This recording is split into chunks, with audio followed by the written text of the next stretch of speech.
Salut à tous, c'est Alexis et j'espère que vous allez bien. Je suis super content de vous retrouver pour ce format. Ça faisait longtemps que je ne l'avais pas fait, c'était dans mes premières vidéos YouTube, j'avais fait Monaco et Spa. Donc je suis super content de vous retrouver pour ce format et cette fois-ci, on va parler de mon expérience au Grand Prix de Abu Dhabi 2025. Dans cette vidéo, je vais vous parler de mes spots préférés pour ce circuit, ainsi que les réglages de mes photos et pour finir, de mes moments marquants dans ce GP. Et il y en a eu plus que un, donc restez bien jusqu'à la fin de cette vidéo. Quand on pense à Abu Dhabi, quand je pense à Abu Dhabi, on pense tous à la course qui commence de jour, qui finit de nuit, les couchers de soleil, l'architecture incroyable de ce circuit. Et aussi, et surtout, cette année, on a été gâtés par la fin de ce championnat. On ne savait pas qui allait gagner. Donc ça rend le tout vraiment trop cool. C'est un circuit unique aussi bien pour les pilotes que pour les photographes. Et voici ce que j'y ai vécu.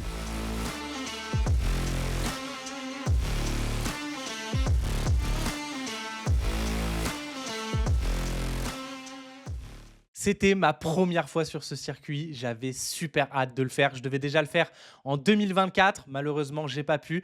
Donc en 2025, c'était ma première fois. Et ce qui est génial avec Abu Dhabi, c'est qu'on a les tests jeunes pilotes le lundi, juste après le Grand Prix. Et ce qui veut dire qu'on a 8 heures de roulage en plus pour découvrir encore plus le circuit. Et ça, c'est trop cool. Du coup, je veux vraiment pouvoir vous présenter le circuit de long en large et vraiment mes spots préférés après les avoir tous essayés.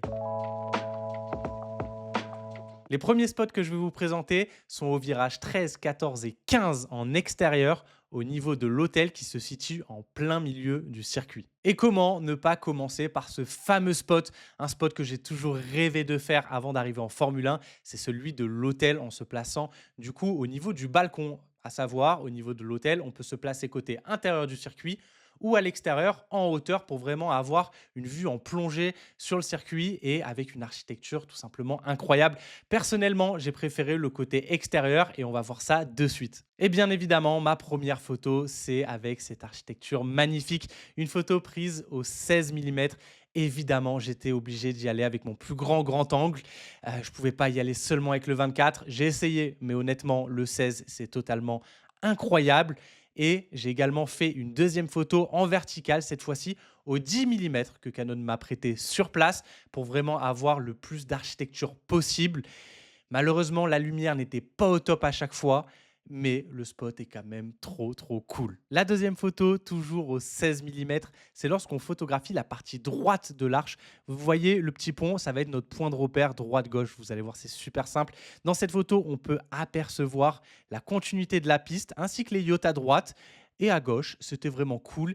Et maintenant, quand je me déplace tout à gauche, on a ce troisième point de vue que je trouve tout aussi cool, où on arrive à avoir la voiture juste avant qu'elle passe sous le pont, et ça donne une composition plutôt intéressante. J'étais à 1,5 millième de seconde, vraiment pour figer la voiture, sachant que ma caméra était fixe et que j'attendais que la voiture rentre dans le plan, donc je me devais d'avoir une vitesse super élevée pour que vraiment quand je déclenche, la voiture ne soit pas floue et qu'elle soit totalement nette. Et j'ai continué à explorer les différentes possibilités exactement au même endroit, mais cette fois-ci, j'ai rangé mon 24-70 et j'ai pris mon 70-200 pour vraiment avoir mon sujet en plein milieu de mon image, avec les vibreurs rouges, avec la petite entrée en haut à droite, comme vous pouvez le voir, le blanc du tunnel. Donc, ce qui va vraiment me donner une belle composition, un beau cadre pour cette photo, tout simplement. À peu près au même endroit, je me suis décalé légèrement et cette fois-ci, j'ai décidé d'ouvrir à 1/250e de seconde pour vraiment donner cet effet léger de vitesse. Et dans mon script, j'allais vous dire que c'était une photo prise au moment du coucher de soleil, mais c'est faux. Cette photo a été prise en FP1 et j'ai tout simplement augmenté ma température pour la rendre plus chaude, rajouté du noir, beaucoup de contraste pour vraiment donner cet effet de coucher de soleil. Mais si vous voulez en savoir un petit peu plus sur comment je retouche mes photos, j'ai une série dédiée sur ma chaîne YouTube, donc n'hésitez pas à aller voir de suite la petite annotation en haut à droite. Ok, toujours au même endroit, cette fois-ci réellement de nuit.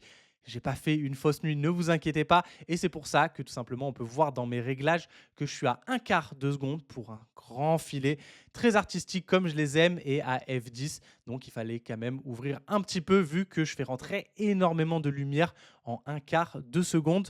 C'est pas facile du tout de faire un filet en plongée. C'est même un peu contre-naturel quand on a l'habitude de faire des filets à hauteur de voiture. Le mouvement est un peu spécial, mais en tout cas, je suis plutôt content de ce résultat. N'hésitez pas à me dire en commentaire ce que vous en avez pensé de celle-ci, parce que moi, je suis quand même plutôt content. Et ma photo préférée de ce spot, je vous l'ai réservée pour la fin. Je l'ai faite en qualification de nuit. J'avais très peu de temps pour la réaliser, mais je vais vous en parler un petit peu plus tard. Donc restez jusqu'à la fin de cette vidéo. Dans la partie de mes réglages, on va l'étudier un peu plus en détail. J'espère que ces spots en haut de l'hôtel vous ont plu. Maintenant, on va tout simplement descendre d'un étage et se retrouver à hauteur de voiture, en bord de piste tout simplement, pour de nouveaux spots. Du coup, pour cette première image, comme je vous ai dit, on est descendu en bord de piste au niveau du virage 13 et 14, même si on est quand même un petit peu plus au niveau du virage 13.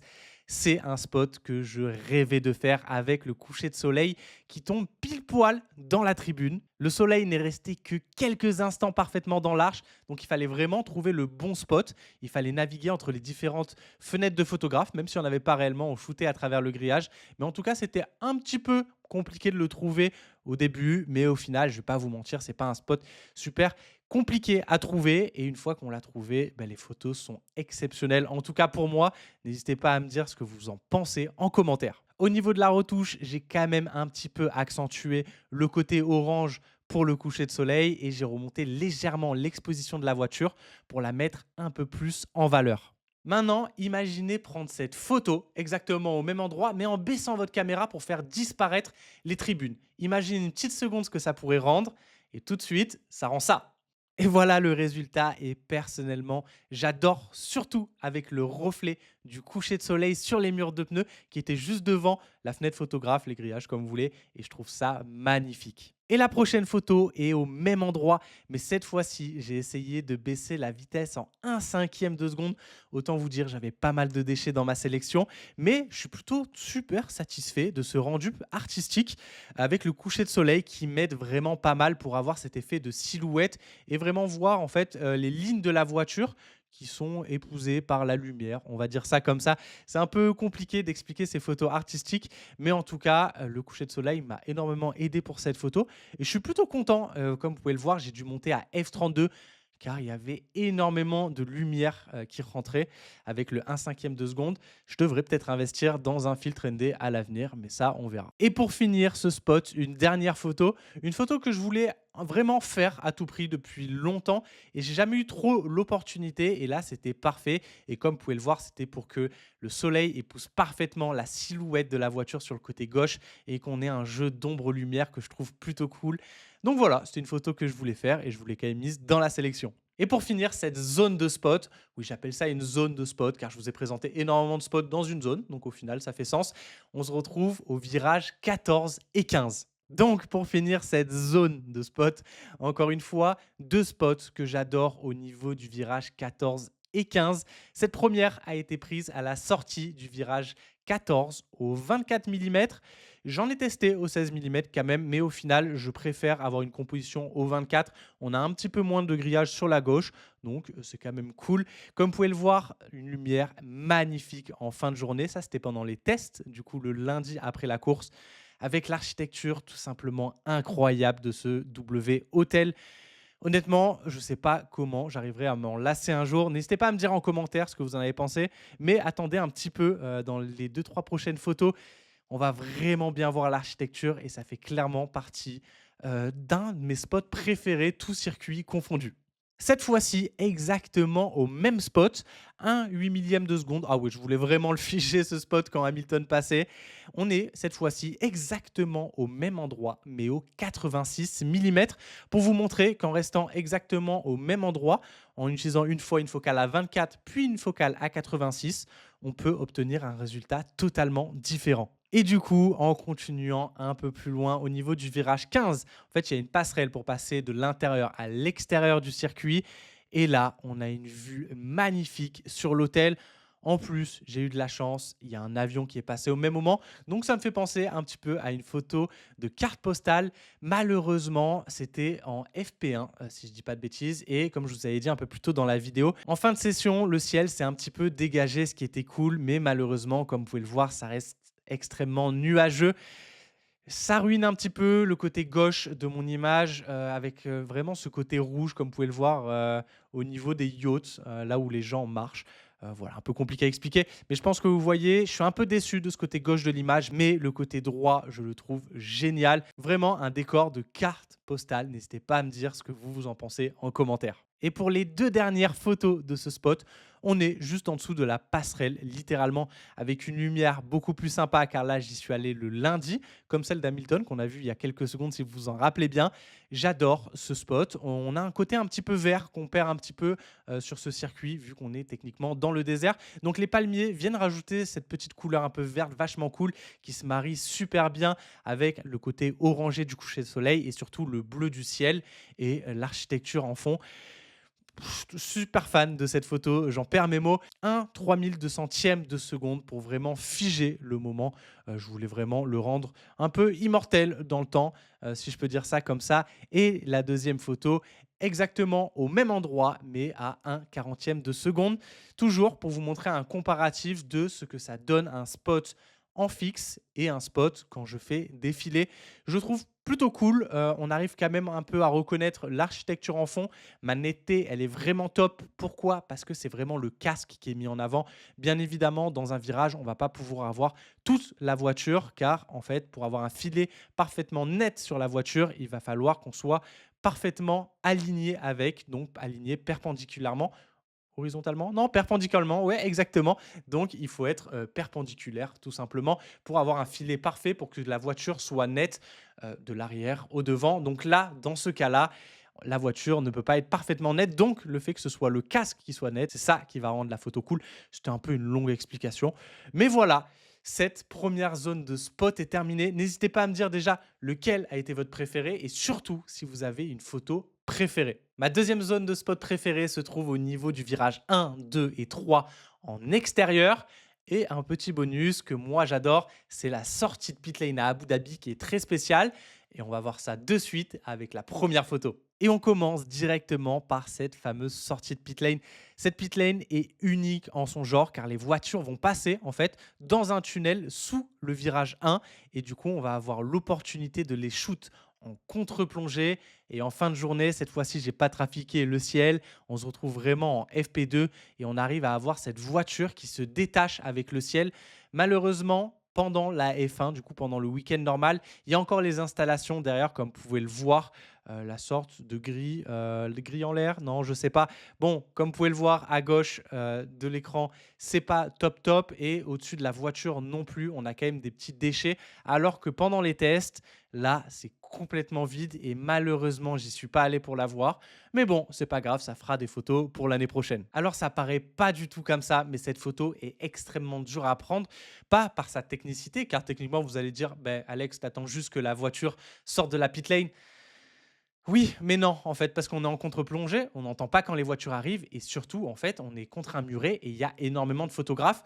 Donc, j'y suis arrivé bien en avance pour être le premier, pour pouvoir être vraiment tout en bas. Et tous les photographes s'allongent en fait sur cette fameuse barrière, bougent leur corps pour vraiment essayer d'avoir leur appareil le plus centré possible avec les voitures.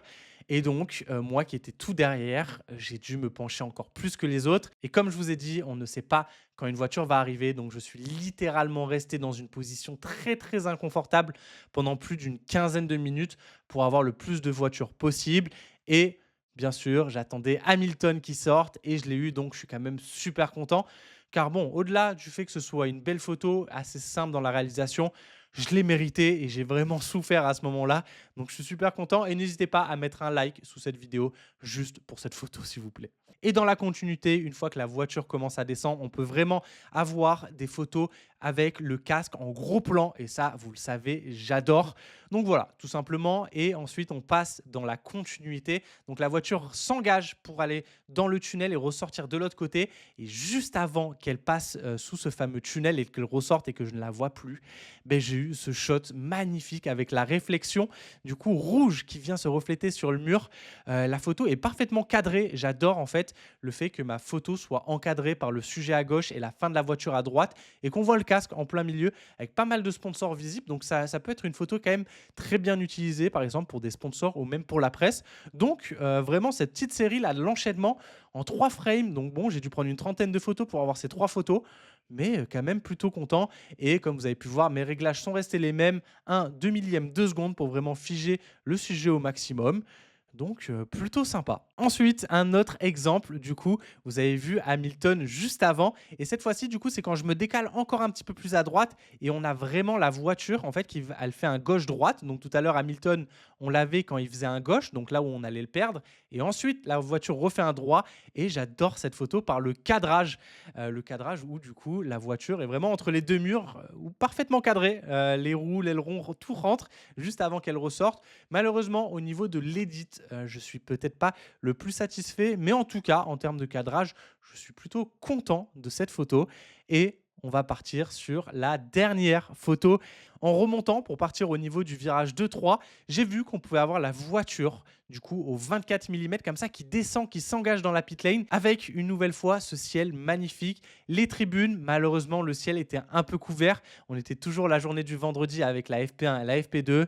Mais bon, c'est quand même une photo très cool. Elle aurait pu être quand même un peu plus parfaite, disons ça, si le ciel avait été plus dégagé, mais je la trouve quand même très très cool. On continue au niveau du virage 2. Virage 1, j'y suis allé pour la course.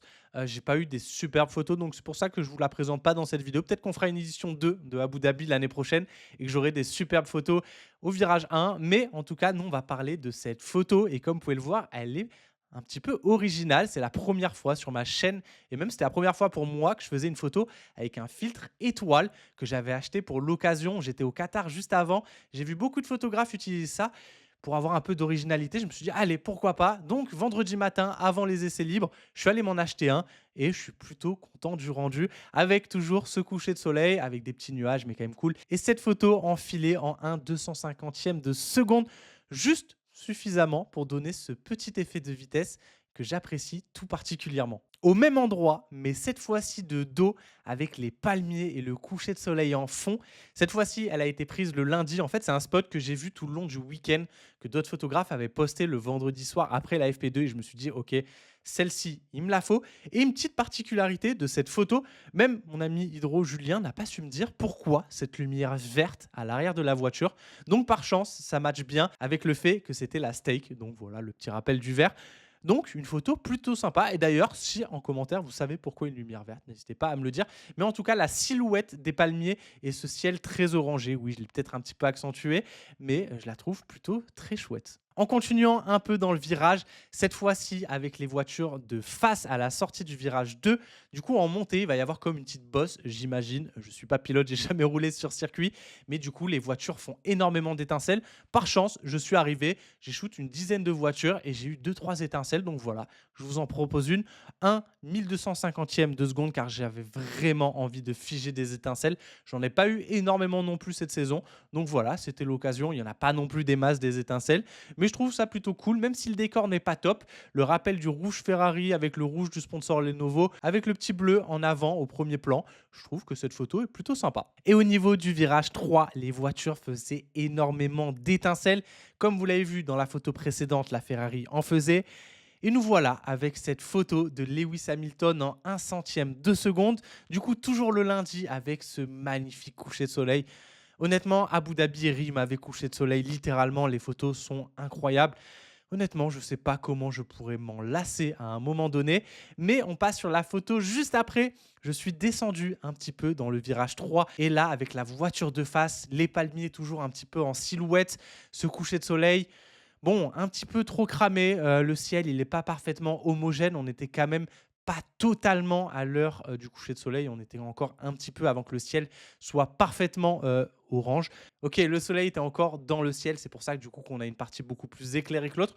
Mais en tout cas, je la trouve très très cool, cette petite dernière photo à ce spot. Et n'hésitez pas à me dire en commentaire lequel a été votre spot préféré. D'habitude, je vous présente 3 zones de spots. Malheureusement, à Abu Dhabi, j'ai trouvé intéressant seulement 2 zones de spots. Mais il y en avait quand même pas mal, donc m'en voulez pas. Mais j'ai quand même un petit spot bonus. Comme on va découvrir ça de suite. Abu Dhabi, c'est spécial car il y a les photos de famille de chaque éthique. Et la plus mythique faite à Abu Dhabi, c'est celle de Ferrari sur la piste avec la tour du premier virage dans le fond. Ça a toujours été une photo que j'ai rêvé de faire et c'est chose faite. Et en petit bonus, allez, je suis généreux aujourd'hui, un focus sur Lewis Hamilton assis sur sa voiture qui regarde son casque, ses mécanos derrière. Je sais pas, je trouve que cette photo dégage beaucoup d'émotions dues à cette saison et au-delà du fait que ce soit Hamilton, j'adore cette photo. Je trouve qu'elle dégage énormément d'aura. N'hésitez pas à me dire en commentaire ce que vous en avez pensé. Je pense que cette photo, ça peut être un de vos coups de cœur. Maintenant, c'est un moment que vous aimez beaucoup. C'est le moment où je vais vous parler de quelques-uns de mes réglages pour savoir comment j'ai réalisé certaines de mes photos. La première, vous l'avez vu précédemment, prise en haut du W Hotel en extérieur. Ça restera clairement l'un de mes spots préférés, je pense, de cette saison 2025. J'ai réalisé cette photo en 0,3 secondes avec la voiture nette et toutes ces lumières qui bougent en arc de cercle. C'est clairement l'une de mes photos préférées. J'avais vu un photographe faire cette photo il y a quelques années et j'avais envie de la reproduire à mon style, bien sûr.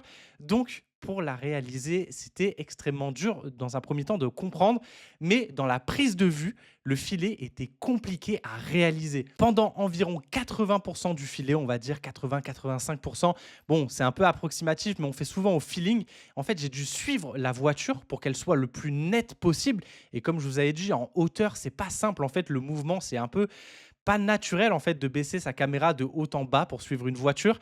Et ensuite, les 20% restants de la photo, du coup dans les 0,3 secondes, avec l'appareil, j'ai vraiment fait une rotation, un arc de cercle super rapidement et du coup ce qui va donner cet arc de cercle avec toutes ces lumières. Cet effet de lumière orangée que vous voyez, c'est dû au fait que l'architecture possède des LED et elles sont allumées pendant les sessions de nuit, ce qui est trop cool, mais il y a bien un mais, les LED changent d'intensité en variant de presque éteinte à super étincelante, donc autant vous dire qu'avoir le bon timing entre le filet qui soit parfait puis les LED qui sont super bien éclairés, c'était un calvaire. J'y suis allé pendant la qualification, comme je vous ai dit. Donc, j'avais un peu très peu de temps. Et puis, les voitures ne passent pas tout le temps. Elles font 1 ou 2 tours, puis rentrent au box. Donc, clairement, pour refaire cette photo en mieux, j'y retournerai pendant la FP2 l'année prochaine, vu que la FP2 est de nuit. Donc, quand même, j'aurai clairement plus de temps pour réussir mon filet parfait. Et la deuxième photo prise au niveau du virage 13, cette fois-ci en bord de piste.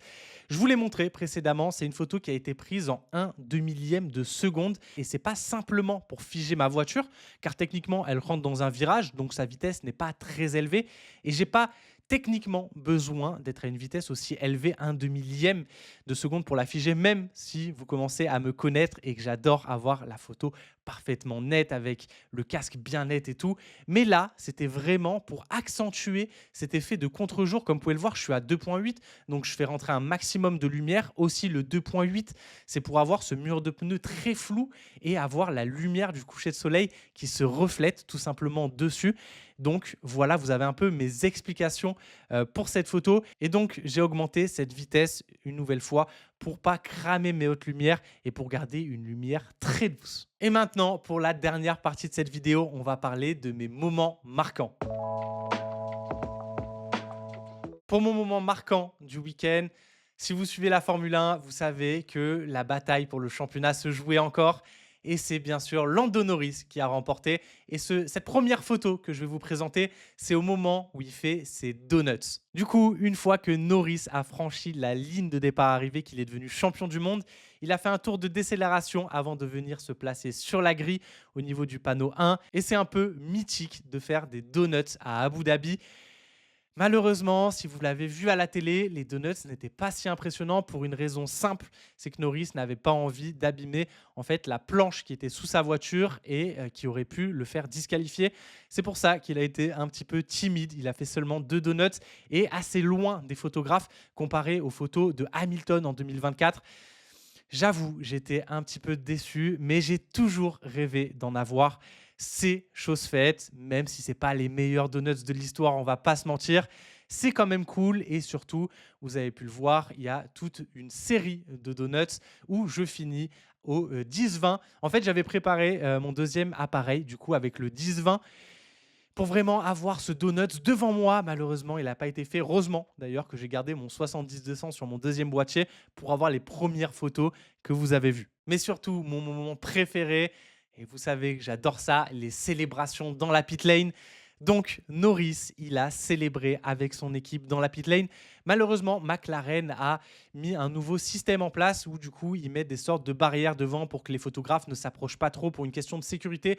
Je comprends, malheureusement, du coup, on n'a pas pu s'approcher plus que ça de Norris, mais j'ai eu cette photo à 1 1250e de seconde.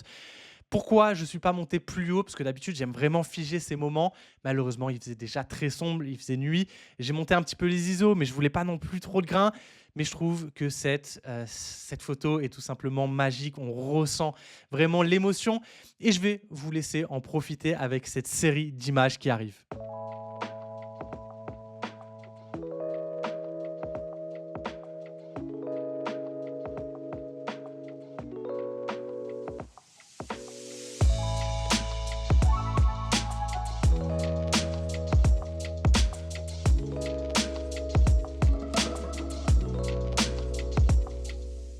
Et pour finir, je suis obligé de vous montrer cette photo. La photo de famille, de pilotes. Ils en font une en début d'année à Melbourne, une en fin d'année ici à Abu Dhabi. Et je me répète, mais je rêvais d'avoir cette photo. C'est chose faite. Malheureusement, je ne suis pas parfaitement centré. Car j'ai une petite anecdote pour vous. J'ai failli la louper. J'ai failli ne pas la voir. J'étais en train de retoucher des photos de F2, en fait, qui étaient juste avant la photo des pilotes. Et là, je me rends compte que tous les photographes partent de la salle de presse et je réalise pas vraiment. Et puis, mes 2 neurones se connectent et merde, la photo de famille. Donc, je cours vite sur la piste et j'arrive. Ça va juste avant la photo. Malheureusement, du coup, c'est pour ça que je ne suis pas parfaitement centré. La chance, je suis grand, j'ai pu vraiment lever mes bras en l'air avec mon appareil photo pour vraiment avoir, pas avoir tout simplement les photographes devant. Donc, je suis quand même plutôt content de cette photo, même si dans la réalisation, comme vous pouvez le voir, elle est assez complexe avec la partie d'ombre à droite. Donc, ce qui rend pas la photo vraiment parfaite. Mais bon, je suis quand même plutôt content de l'avoir. Et on y arrive à la fin de cette vidéo. En tout cas, j'espère qu'elle vous a plu. J'espère que les spots que je vous ai montrés, mes photos, vous ont plu. Et si un jour vous êtes photographe et que vous allez photographier à Abu Dhabi, vous avez un petit guide. En tout cas, ça m'a fait trop plaisir de refaire ce format. N'hésitez pas à me dire en commentaire quel est le prochain circuit que vous aimeriez voir, même si j'ai déjà une petite idée en tête et je sais laquelle va sortir prochainement. Mais si vous avez des suggestions, n'hésitez pas à me le dire en commentaire. En tout cas, je vous remercie pour votre soutien. N'hésitez pas à mettre un petit like, à commenter, à partager et à vous abonner. Ça me ferait super plaisir. C'était Alexis et on se retrouve très rapidement pour une prochaine vidéo. Et en fait, on se retrouve la semaine prochaine, en fait, comme tous les lundis, pour une nouvelle vidéo.